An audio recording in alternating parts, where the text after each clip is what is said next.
going to talk a lot today around the capabilities and limitations. And so we like to start focus on the capabilities, but I think that it's really good to situate us all right now around what the limitations are of generative AI. So when we talk about generative AI, we're talking about these models like ChatGPT. If you've used Claude, if you have used Bing or Bard, these are examples of foundational models that have a chat interface where you're able to use natural language, we're having a conversation, and you're able to have access this huge predictive model that can answer some great stuff. It's really good at lesson planning. It's good at historical chats, building kind of funny poems. It can do a lot of really cool things. But what it can't do is it actually is predictive. So it does not, it's not that it's bad at math, it actually isn't doing math. And I think that's an important distinction, is it might get it right, but it's only getting it right because it's predicting that 2 + 2 is 4, because it's seen that a bazillion times across the internet where it's been trained. But when you get to higher order things, and that, as all Cheryl says, it's unearned confidence. What we do is, what it does is it predicts the wrong answer, but it presents it as if it is right. And we call that a hallucination. And so these hallucinations are a part of every foundational model and are very important to understand, because we wouldn't suggest, and I'll ask Mike the same thing, I definitely would not suggest releasing, ChatGPT to my students and saying, go at it, but there needs to be these kind of guardrails around it. Do you agree, Michael? Yeah, absolutely. And I think that's where the education point is so profound, because by teaching students about the limitations of, these conversational chatbots, it actually reveals that it's probably not a great idea to wholesale outsource your schoolwork to a chatbot. It may seem to some students, and there's been some interesting survey results recently about, some students are planning to use ChatGPT in that way. But I think rather than flat out ban the technology, if we're able to teach students that, exactly, I can see Cheryl has added there, for strategic use, I think that's a really smart idea, because of course we don't want to outsource learning. We're talking about, a process of writing, not just a product of writing for students. But it's so important to teach where those breakpoints are, because even for myself as a designer, initially I was quite overconfident with my use of ChatGPT. I now use it much more in this sort of thought partner, brainstorming partner model than an intellectual sparring partner, because it's simply not great at that. It's giving me basically what I want. It's like a friend who's always going to tell you, this looks great, or I know the answer. It's never going to doubt itself. Yeah, it's going to be you look really nice today. And and so let's focus on the positive though. Okay. So I know that we're both we call it responsible optimism here at AI for Education. So let's talk about the optimism point. You've been building curriculum for a classroom, and we're going to show everybody, we're going to get really hands-on really fast and show you some examples of how to do this with your students. But what are the things that are most fun, or you think are best use cases for students right now, considering the limitations? Look, I think first and foremost for students and for myself as a teacher, and I think if there are other, educators in the chat, as teachers, we're all learning designers as well, the technology is an incredible amount of fun. And I think fun isn't something that should be sidelined in the educational process. It's really fun and engaging to chat and engage with a chatbot, to engage with the historical figure. And it's also fun and engaging to try and pick out some of the errors that might be emerging. So I think for myself, it's an incredible amount of fun. There's lots of opportunities for gamification.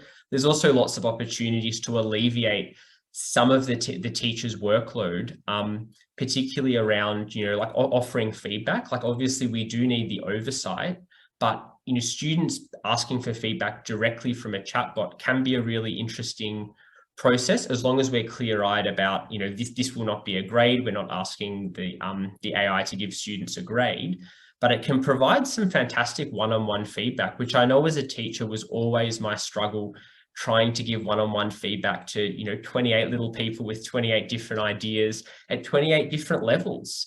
So I think that's something really, really positive, and something that continues to excite me as an educator. Yeah, I love that. One of my favorite anecdotes was a technology that was developed to test out being able to help grade essays in the UK that were focused on high stakes testing to get into college.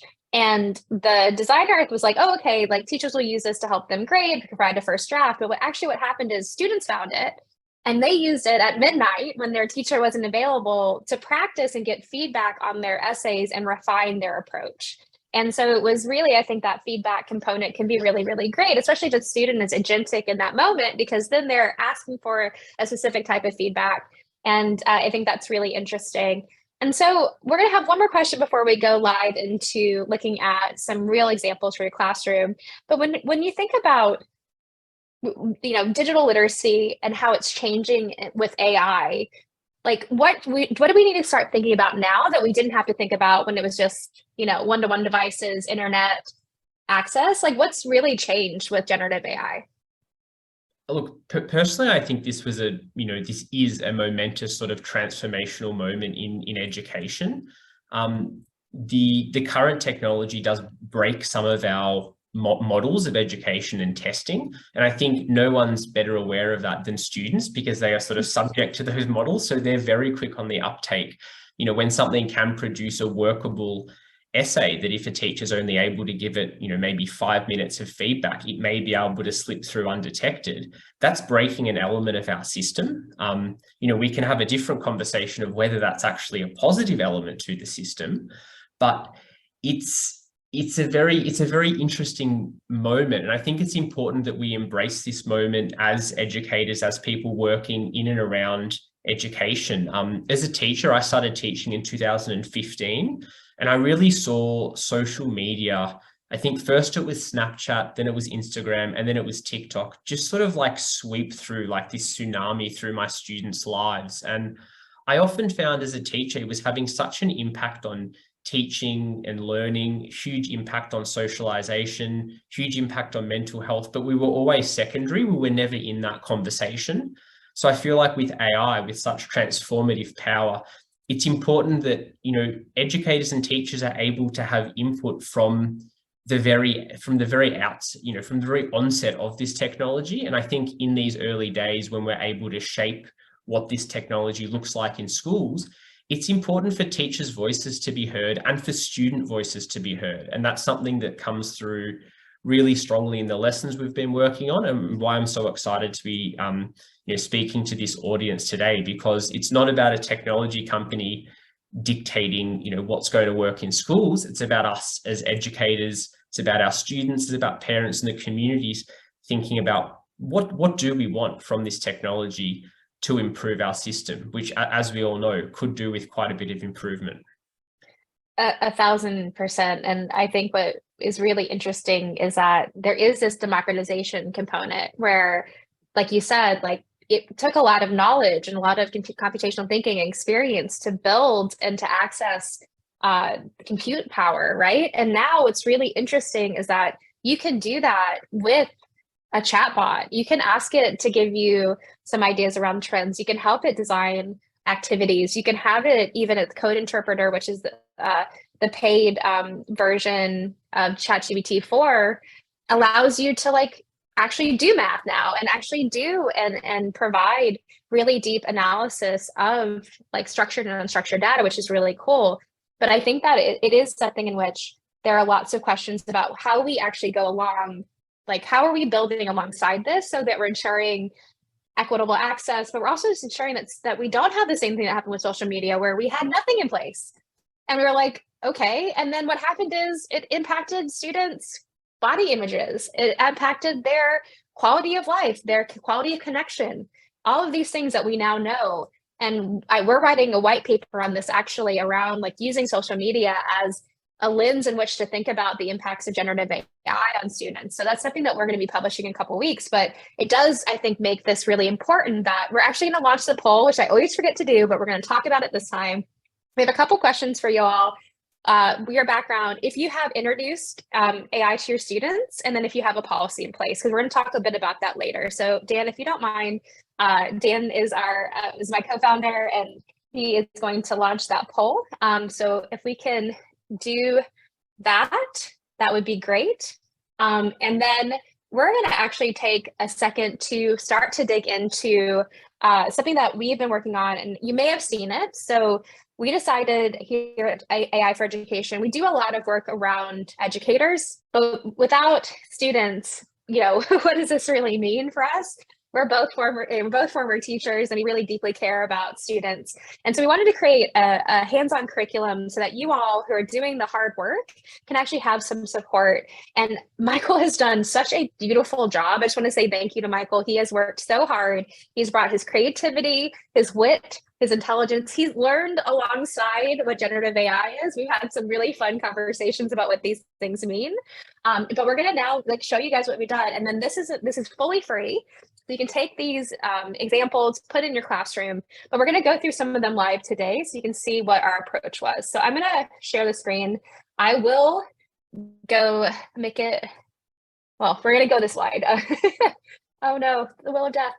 What did I do? Anyway, okay, so we're going to go. So we've talked a bit about why AI literacy is important, but we'll just kind of highlight again, we have already all these experiences with technology that's already happened. We really think it's important for students to be able to understand the technology itself.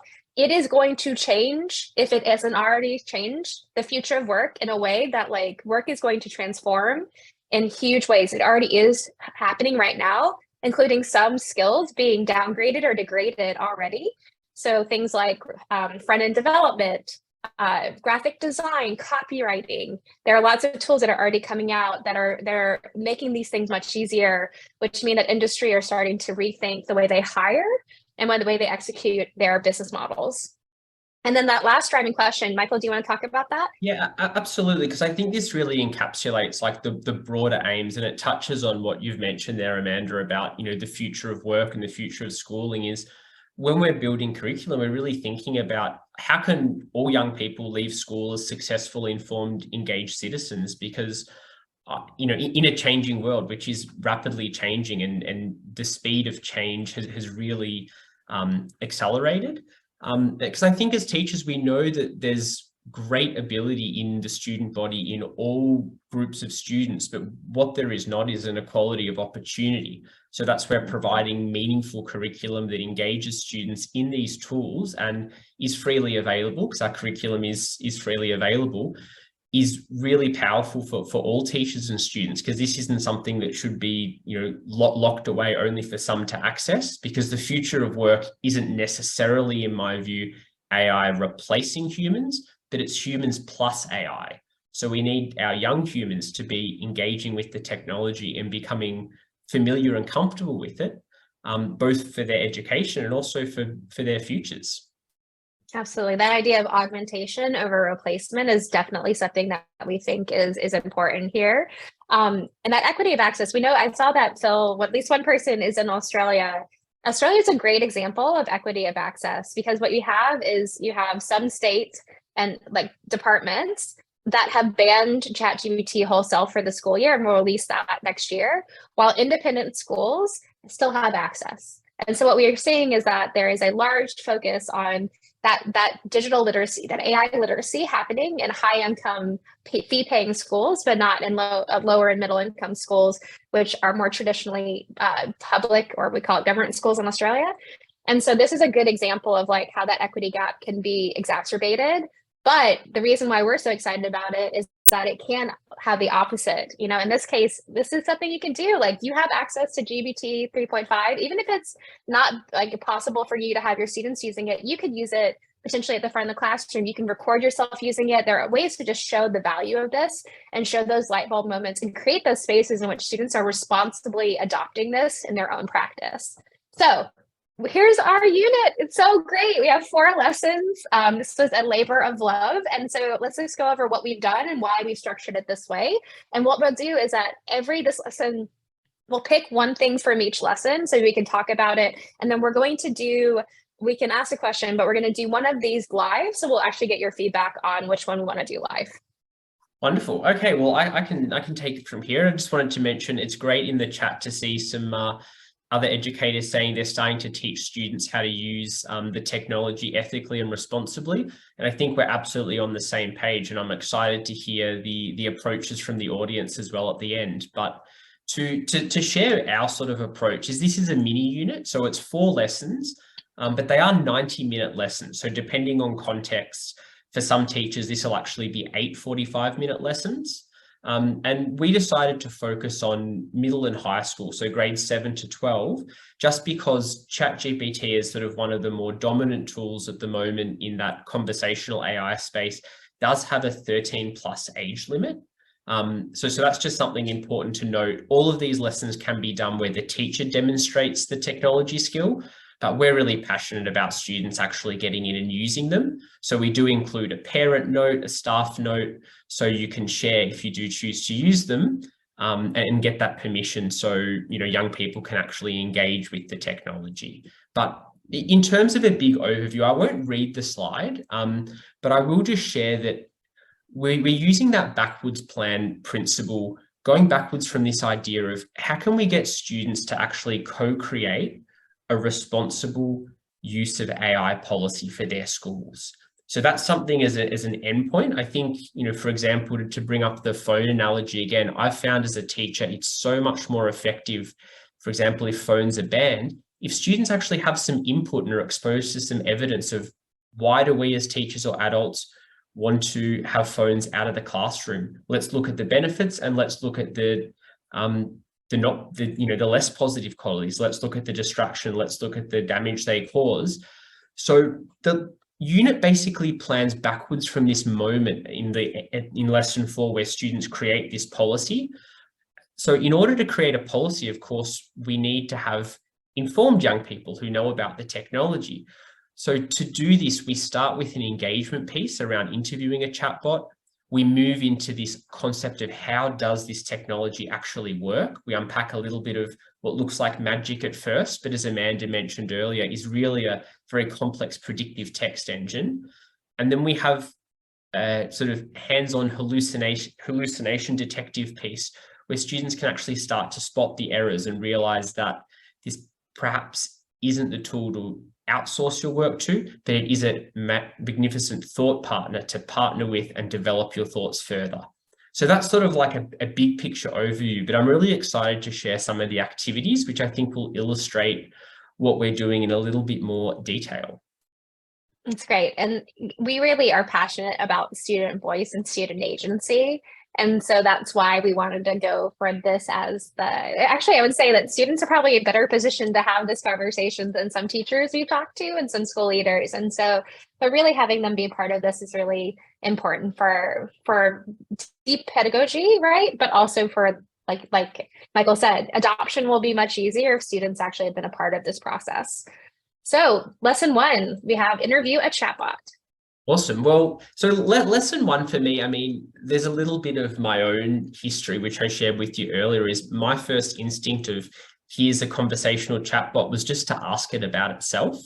And I think the answer, I've actually pasted it here, that really blew me away that I first got from ChatGPT was just asking for a message for teenagers growing up in the world of social media and artificial intelligence. And even though, like all, chatbot text, it's a little bit robotic, I'll say as an English teacher, I do think it's a really powerful, quite a nuanced message to deliver to young people in that answer. So the initial lesson is really about showcasing the strengths of this technology and having students engage, ask questions. I do have this cheeky little follow-up prompt in the end of, can you express this idea in a short song in the style of Drake with a feature from Taylor Swift? I think as a middle school teacher, it's always important to have those moments of fun. I will say the lyrics that ChatGPT generated here were not entirely impressive. It was a bit of an anthem about being aware of your mental health and your social media use. But I think it's really important to model some of these uses of the technology. So lesson 1 is really about digging into what is this technology? Where might you already have seen chatbots in your life? For example, perhaps students have used Siri or Alexa, perhaps they've already used ChatGPT, and then getting involved and starting to use the technology. Did you want to add anything to that, Amanda? Yeah, what I love about it too is it's gamified a bit, because sometimes it can be hard. Like the blank page is always the hardest. And one of the things that we see a lot is that the first time someone uses ChatGPT or a similar chatbot is they use it as if it's Google, And it's definitely not Google. In fact, it's a very bad alternative to Google because it's not connected to the internet. Like, so just so you know, ChatGPT 3.5 is free. It does not connect to the internet. If it gives you something that looks like it's from the internet, it is made up. It is a hallucination. So what we've done is we've helped this kind of process and the thinking process by having students do a bingo card. So we've given them some example of appropriate questions to drive that conversation. And then students are essentially asked to kind of create this interview with some prompt engineering. And when we talk about prompt engineering, the way that right here, if you've never done this before, Michael has had, it gives it priming. It's in one paragraph at an 8th grade level. So it's telling it how much it wants, how much you want, what the level is. It's giving a clear question about what is the most important message, and it's giving it context. And so this is a pretty good example of a prompt that's pretty good at getting an output that's usable. And so we want to make sure that students are learning key vocabulary right away. They are seeing like what can be pretty cool, but also like ways in which there are limitations. And they're also really starting to think through what this means. And one of my favorite things to do is just to ask the same question, because every student in the room would get a different answer because of something called temperature. These models actually are meant to have variation. And so you won't see the same, even if you ask the same question 5 times, the answers will be different every time, maybe slightly different or maybe very different. And so that's a really good lesson as well. One of the things we didn't talk about is this is actually, we have 2 versions. We have a 7 to 9 version and a 10 to 12. And so what you'll see is the 7 to 9 is more scaffolded. And then the 10 to 12 is more advanced. And so they're really meant to be able to work within context. And like you can kind of pull and push, but that's something that we hope is really helpful for that, making sure that works within your context. Yeah, absolutely. I love that, Amanda, because something that is really powerful is just when modeling that prompt engineering, like for example, here we can take that down to a 3rd grade level, or we can push it up to a 12th grade level and start to actually experiment with how the outputs are different, how the words are different, how the language is different. So there can be so many teaching points, sort of within the lessons around the technology, which is really interesting. Absolutely. So we're going to move to the second lesson. And first of all, I just want to say that this is, to me, one of the best encapsulations of a simplified version of what generative AI is. And so I just want to say, I know how hard Michael worked on this. And so this is a pretty good example of something that I'm going to use in a PD tomorrow with a district, actually, because I think it's one of the best encapsulations. And so we'll go over that pretty quickly, I think. Do you want me to do that, or do you want to do that, Michael, and actually go through the levels before diving into the lesson? You can jump through, Amanda. Awesome. So one of the things that's pretty interesting is there's 2 types of AI. There's discriminative AI, which is what we've used, or classical, when, Siri was able to answer a question, predictive text. My phone can recognize my face usually, except it hates that one pair of sunglasses. Like, those would be examples of that discriminative AI. Generative AI is brand new. And the difference is that we have these overpinnings of like an artificial intelligence is when we're creating essentially interfaces and models in which you can interact with a technology, and it's meant to be human-like. Machine learning is something that's been around for a really long time. It's how we actually, if you had an adaptive test you've ever taken or your students have taken where it branches based on an answer or a level, this is an example of machine learning. But then what we start to do is get into these other areas. So deep learning is when we're really going to start to have these new methodologies in which we're going to start looking at significantly more complex tasks. So if you think about when Watson beat Jeopardy, or the more recent one was Go. Go is considered to be the hardest game to actually, for an artificial intelligence to beat. And when that was possible, it was really kind of the tipping point of what leads to what we have now, which is this generative AI, which is this ability to generate based on training, not just text, but audio, images, video, or even code. And it's this idea of pre-training. GPT actually means generative pre-trained transformer. And so that is this idea of like, it actually has been trained with a whole bunch of data. And then what's happening is, because it's been trained to be able to answer questions, when you ask it a question, it's able to predict the most likely answer that you're looking for. And it has that very, very easy interface. And so it becomes something that you can have a conversation for, in a pretty natural way to get to some pretty deep learning. Yeah, perfect. I mean, I think that's great. And I think part of the use of these visual aids is just to help to tell the story of where this technology came from. like as we go down, it's also like a chronology of when these technologies were invented, which I like about this. So how we move from the layers is really helpful, because I've found if we start with the technology like ChatGPT or a visual tool like Midjourney, it's good to be able to work our way up of like, where did these ideas actually come from? And I think it's really helpful for students and for teachers. And to be honest, for me, it was very helpful to see the big picture. Absolutely. So I think I'm going to vote for everybody. I think this is my favorite activity. So I think what we should do is I think that we should do the celebrity heads. So one of the big areas of focus for this is the difference between thinking and computing. And so it kind of feels like when you say math, it's thinking and able to do that. No, it's computing. So how do we show that to students? So Michael's going to share his screen and we're going to do a version of this live, and you can play along if you'd like. I don't know if anybody's done celebrity heads before, or I think there are a bunch of different names, but it's, the guessing game that you can roll down to get someone to guess with like close-ended questions who you are. Can I just get a thumbs up, Amanda, if I am in fact screen sharing? You are. I can see it. So depending on the level we're all at, I just wanted to show a quick example I did earlier today, and then we can have a go live. But you can see that I've got the prompt here, and this is a prompt that's actually provided. Well, first, students are challenged with creating their own prompt. And this is one of the prompts that I use for Celebrity Head. So it's really important to start to break down all of the details of the game. I always think of it working with ChatGPT, like you're working with an alien who has no concept of anything that we're talking about. So using examples, I've got here, I will respond with only yes, no, or partially to each of your questions. I've even given some examples of questions. So I'm actually giving the technology lots of additional scaffolding to try and, figure out who this person is who I'm thinking of.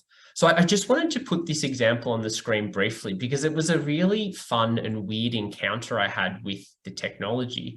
So the person Michael, I'm just gonna, I want people to prompt along. Do you mind just putting that in the chat? So if anybody wants to follow along, we'll just put this right into the chat, and you can just put this into ChatGPT if you have it open. Sorry to interrupt. No, that is a brilliant idea, Amanda, and I've just added that to the chat. Awesome. So the person I was thinking of here was the poet Amanda Gorman. And you'll see here that eventually ChatGPT was actually able to solve this, and it apologized for some previous incorrect guesses, and it did identify Amanda Gorman, and then it gave me a brief bio, which was, correct. But in the process, we had a really interesting series of events. So if you notice from the prompt, I've been very clear that I will respond with only yes, no, or partially to each of your questions. So of course, ChatGPT starts to probe with some yes, no questions. Is the person alive, etc. But then we get to a certain point where the technology starts to get confused. So it asks here if they're known for sport, and asks, or if they're a historical figure known for their impact on history. Now, Amanda Gorman gave a brilliant inaugural poem. So I said partially here. So the technology here immediately starts to try and cheat. And I found students absolutely love when you can identify things like this, like the technology breaking the rule. So I get this line here. Can you provide some more hints or information about a specific time period or region? And I've responded, I can only respond with yes, no, or partially. So I've referred back to the rules. Again, we continue along this path with the rules here. And then again, we have another moment where the technology starts to cheat. It says here, to help pinpoint the answer, could you provide a hint about the specific genre or type of writing the individual was known for? So at this point in the deductive process, ChatGPT has worked out we're talking about a writer, we're talking about a famous writer of the 21st century. So you can see that there are these moments where the technology is sort of probing and testing me. And I do have to admit, at one point, I actually just added poetry. So I broke my own rules. Immediately when it was narrowed down to poetry, we started having some reasonable guess. First, there was an Instagram poet who I was surprised came up, then Maya Angelou, and then Amanda Gorman. So once the field was narrowed, it was a really interesting deductive process. But I really like using this prompt to show students that we can set up the rules that we're going to play with this technology. it's not necessarily going to follow them. And I think it's really fun when the rules are bent. Something I've noticed with this celebrity heads prompt is that if the person is really well known, if it's someone really obvious, if the musician is Drake or Taylor Swift, ChatGPT is incredibly skilled at narrowing that down quickly. If the person is less well known, or if they became famous, very recently after the training was finished, the technology has very little chance of getting that right. And I think rather than just telling students that information, that there was a cutoff point and a ChatGPT doesn't know anything after, I believe it's September 2021. Is that right, Amanda? Yes. Actually having students experience that and picking someone who is really meaningful in their life, who perhaps became really famous this year, and realizing, wait, ChatGPT appears really knowledgeable, but we'll have no idea who that person is, can be a really fun way to do that. So I'm interested. Oh, sorry, you go, Amanda. No, I was just going to say, absolutely. I think that this is a great example of the thinking versus computing. And Yes. so if it was thinking, like it would be able to, like, you could say no like once, and it's not going to keep trying to cheat, so to speak. It's going to be too embarrassed to keep trying to ask questions, most likely, that don't fit. And so this is one of those pieces in which, you are really showing students that this is a model. This is a computer program. It doesn't feel like it, like you're used to, but it is one.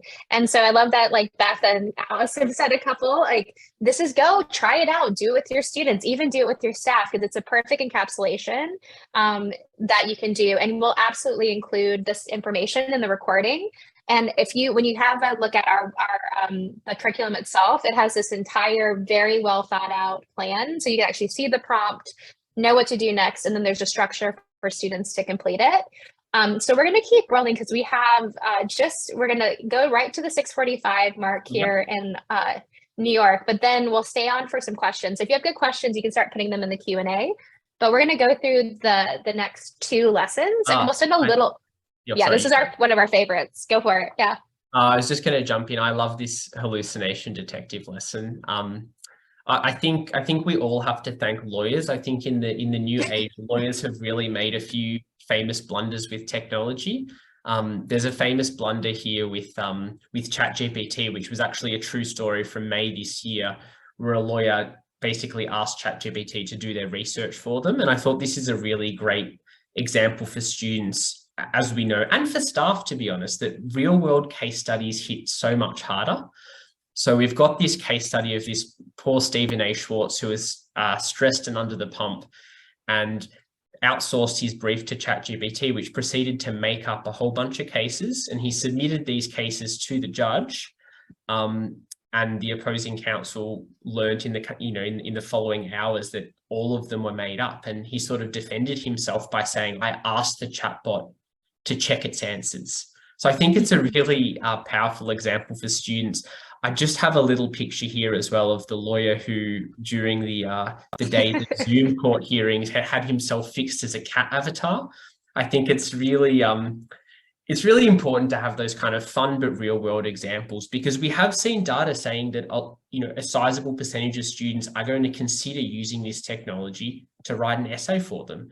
So I think it's important that students know that the chatbot might be hallucinating, giving out reasonable sounding information that is totally false. And people have been, caught out in courts of law doing that. I have a little task I'm interested to throw open to the chat, actually. It's the one of the problems that I found is just ChatGPT kryptonite. If you're able just to share back, Amanda, I've got it written in the right-hand corner. Yeah. But I'm just, if we do have any math teachers if anyone was game to add an answer here, because this is one of the prompts I found is kryptonite for ChatGPT to solve. It's a worded problem. And I think, again, it could be a fun idea to use with students. It's about at an 8th grade level, but I've found it absolutely stumps the technology. I think it's something to do with being a worded problem. But if anyone in the chat is a maths teacher, feel free to solve that and add that through. It is included in the lesson. So if you do want to do that as a hook, for example, for your students, it's another great example of that thinking versus computing. ChatGPT will compute that problem and come up with some interesting answers. but a human brain, particularly one well-versed in maths, will come up with some really different answers. Absolutely. And I think this is so great. And I have to say that as someone that was locked in Australia during COVID, I was in Melbourne. I really enjoyed the lawyer that became the cat. And then was that the lady that became a potato. I think those were my two favorite moments of Zoom lockdown. Okay, so let's go to the fourth one. And actually, we're going to show the results from the poll, because this is the question that we asked everybody. And this one's really important, I think, for us. And in fact, we are really we just released yesterday, actually, an example of a student guide, which we will put into the chat. But I'd love, Dan, if you don't mind, showing the poll results. And then we'll just kind of go over this last piece around that co-creation of the policy before we open it up to questions. Want to go ahead, Michael? Yeah. Yeah, sorry, I can definitely talk to this one. I wasn't sure if Dan was sharing the poll. There we go. Okay. Can everybody see? Yeah, there we go. So we've got we have the majority are working on some people have their own, a lot of people don't and are not sure. So more than half. So that's a pretty good indication of the people that were here.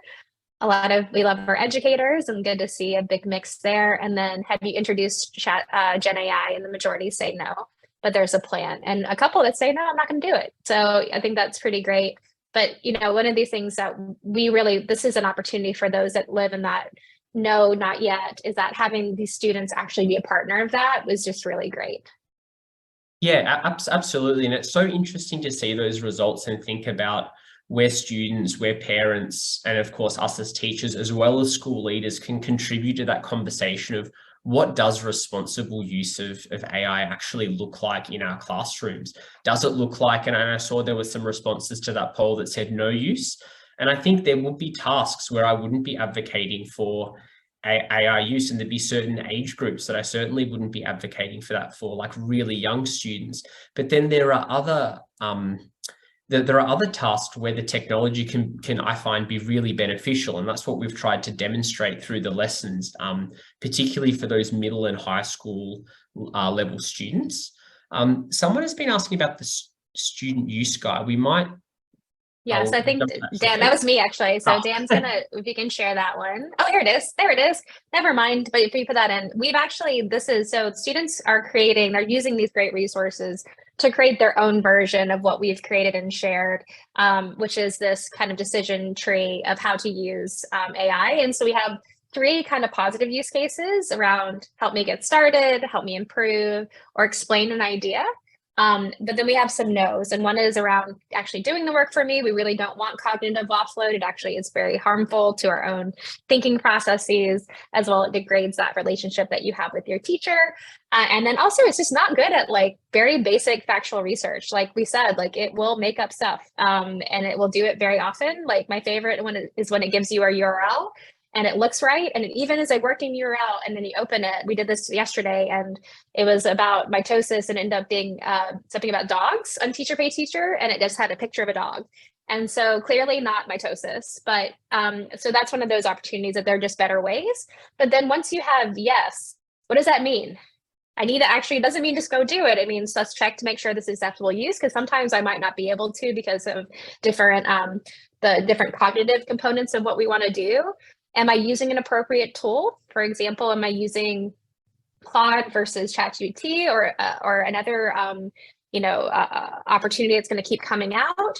Am I double checking my work for hallucinations and also bias? But then also, am I citing the tool? And so am I actually thinking about saying I use ChatGPT 3.5 to help me with this, and this is I've tracked my work, and now you have my full thinking process. So what we want students to do is kind of create their own, and they can share, discuss it, really go back to their school with their own acceptable use policy. So we think that's just a really, hopefully very kind of tangible way. And then we have this one as a comparative piece as well, if you wanted to bring that in as once you've done it, let's compare it to another kind of formal policy that's been created. Yeah, and I'll just add there, if you look briefly at the previous slide, we're always scaffolding what we're doing in an evidence base. So we're not just asking students, what do you think? we're collecting articles, we're collecting clips that students can engage with. And a bunch of these were actually written. I know the first one was written by a 13-year-old student into the newspaper whose school has banned ChatGPT. Because I think if we're asking students to give their opinion, it's really important that we establish this norm of, with an opinion, we have some kind of evidence base, and that can be evidence for or against. So in each of the lessons, and this is the 7 to 9 version, so you can see that sort of like simplified structure. The 10 to 12 version of this is more detailed and has some higher level links. But we're always trying to create that evidence base that students can draw from, because we do really believe in student agency, and with the right scaffolding, students could potentially create a policy that could go through their classmates, that could be put forward to schools and school leaderships, that could be shared with parents for input. And it could actually be something meaningful that's implemented in a school. And that's something we're really passionate about. And we hope that these lessons will provide a bit of structure for students to have that voice and input into the process. Absolutely. Okay, so we've come up on time, and we're very, very big on, we'll go to the final thoughts in a moment, but we're just very big on making sure we privilege your time. So we're at the 45 minutes. If you don't mind providing feedback, but also like hang out with us. We love to meet people. LinkedIn's an easy one. We have our next webinar, which is with Philippa Harmon. Dr. Harmon is pretty fantastic. She's probably our most famous guest. We're talking about bridging the digital divide, which we talked a little bit, digital divide, and we'll be talking a lot about equity. But we're going to kind of have a moment of a bit of final thoughts. But then if you're here with us, we love hanging out and answering questions. So if you can put any questions that you have, I've seen a couple that have come up around personalization, so we'll call that out. But if you have a question for Michael and I around engaging students with AI and around AI literacy, please start putting that into the chat. But yeah, I love this. I always think that Michael does a great job of putting some fun in. He clearly was a middle school teacher, and I clearly was a high school teacher. I was significantly less fun than Michael is, and I'm so glad that's why he's designing the curriculum and I'm just supporting it. But yeah, so what do you think about, like, is it hype, or like what should we do? Yeah, I find myself right in the middle of these two buttons as well. So I find this really really telling, and I think it's so important that we have this middle way between hype and then also between fear, or between sort of like over promising or banning. I think there's a middle way with this technology, because I'm very much convinced it is really transformative. It's transformative for students' experience of schooling, and will continue to be, but it's also transformative for how we work as educators and school leaders. So I think there's a middle way through, and hopefully we can all work together to develop that third button of responsible, ethical use of artificial intelligence. That's great. And I'll just piggyback on that. And so we talked about it once already, which is that responsible optimism. There is so much possibility that comes with generative AI. Like when we are thinking about how teachers have to support sometimes 125 students, it can be very, very difficult to have consistency and objectivity, because we get tired, we get frustrated, we have our own biases.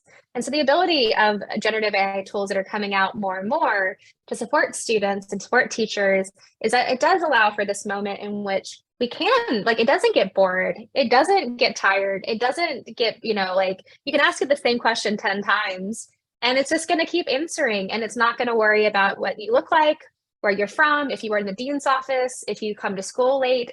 All of it is something in which, it's not going to care about your context of where you come from.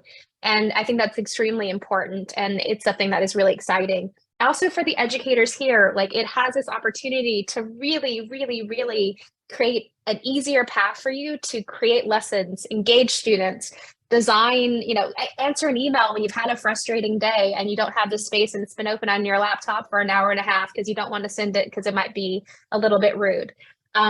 These are real opportunities, which what we hope is that then it allows you to go back to that classroom. You really focus on students and the teaching. I remember what it meant to teach. And a lot of it I remember is the bad stuff, the stuff that happened that had nothing to do with the moments in class. And by the time I got to class as a 22-year-old in a high complexity area, I didn't have much left. And so what we really hope is that that's where we have, but you have to do it responsibly. It has to be ethical. The tools out there, don't buy them yet. Please don't buy them yet unless it's just for you, just be extra careful, and hopefully through like things like our curriculum or resources or these opportunities for us to build a better path forward together, which is really exciting. So we're kind of coming up in time. I don't see any questions. I know there was one question, which is around like this idea of personalization. So what are some ways in which you've seen like ChatGPT or other generative AI tools be able to help with personalizing instruction for students?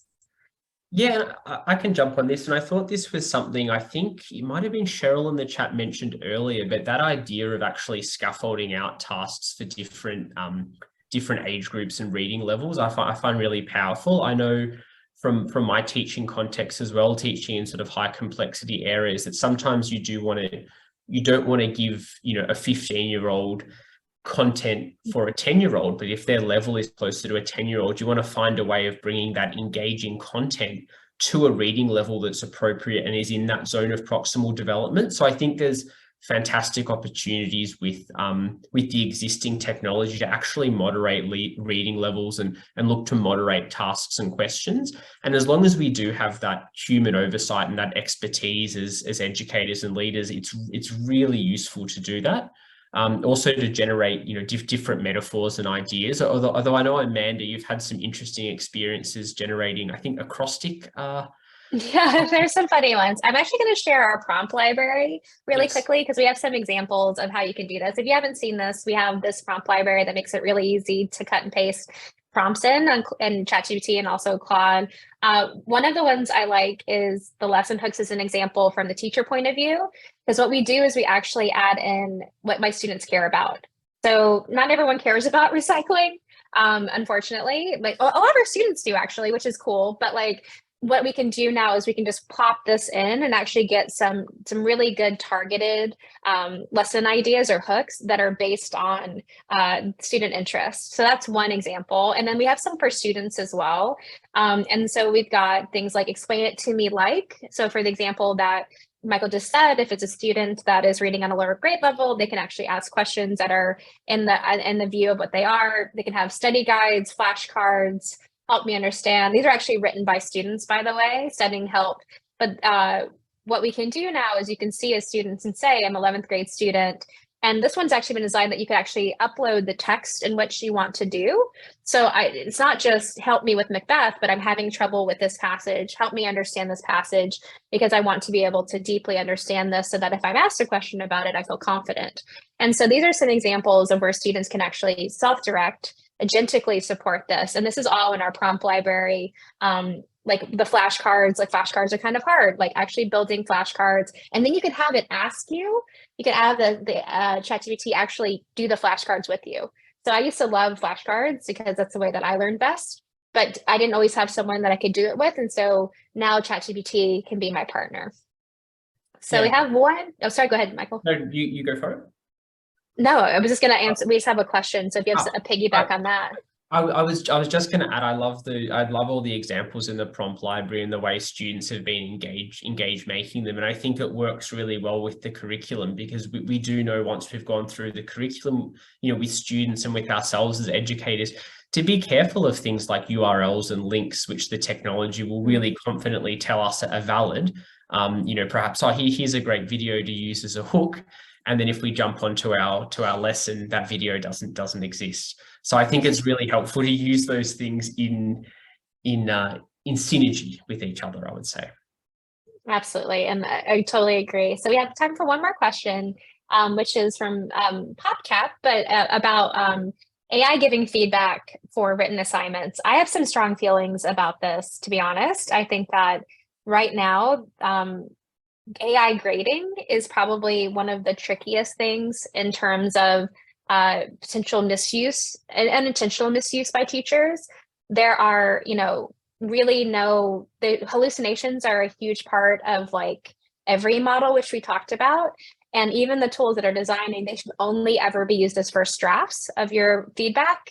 So there are things like top marks. I talked to CoGrader this week. But one of the things to be very, very careful about is that it can hallucinate and look exactly right. And so one of my big fears is that we have this example of using an AI grader getting comfortable with it and maybe not having the oversight, and then it actually impacting a student negatively around their scores, getting into college, getting a scholarship, and then potentially a parent getting very upset. And what we don't want to happen is we do not want to degrade the relationships. And so we use this as a case study of like AI grading can help you with the first draft. It is not very good at rubrics, to be honest. Like it can build a rubric, but doesn't do a great job of like doing this. So sorry, there's a clarification. Yeah, so what I would say is like for them to get feedback on their own written assignments, absolutely. We did actually talk about this. Like that's a perfect use case because students can ask like, how can I improve the tone, or give me 5 ways in which I can improve this, or help me with my, I tend to have problems with there, and there. Help me find that and do this. Like that, it absolutely does. I just think that AI as a grading tool is something that we're not ready for. Yeah, absolutely. I'd second that. And I agree with the students not sharing any sort of like personal information with the tools. And I think when we're talking about grading and marking, it's like separating that idea of like summative assessment where we're giving a mark, and then formative assessment where we have that sort of active feedback cycle. And I think where the technology is at the moment is with guidance. It can be a tool to help with that formative side when we're starting to form a draft, but certainly not the summative side where grades are given out. And that's always a really important distinction, because as teachers, you have the expertise and the training to do that. The technology doesn't. It is predicting the most likely next word at a very high level, and it's important to remember that. Yes, absolutely. And for those of you that love grading, and that's really, really great. I think there'll be better tools eventually, but maybe now you'll actually have time to grade because you aren't lesson planning to the same degree. But I just want to say thank you to everyone that's joined, but also can we just get a thumbs up here? Like Michael has done a beautiful job supporting this curriculum. It has been an enormous labor of love. We hope you enjoy it. There's an opportunity to give feedback actually on the lessons. But we just thank you for joining us. And thank you so much, Michael, for being part of our team and doing such a beautiful job.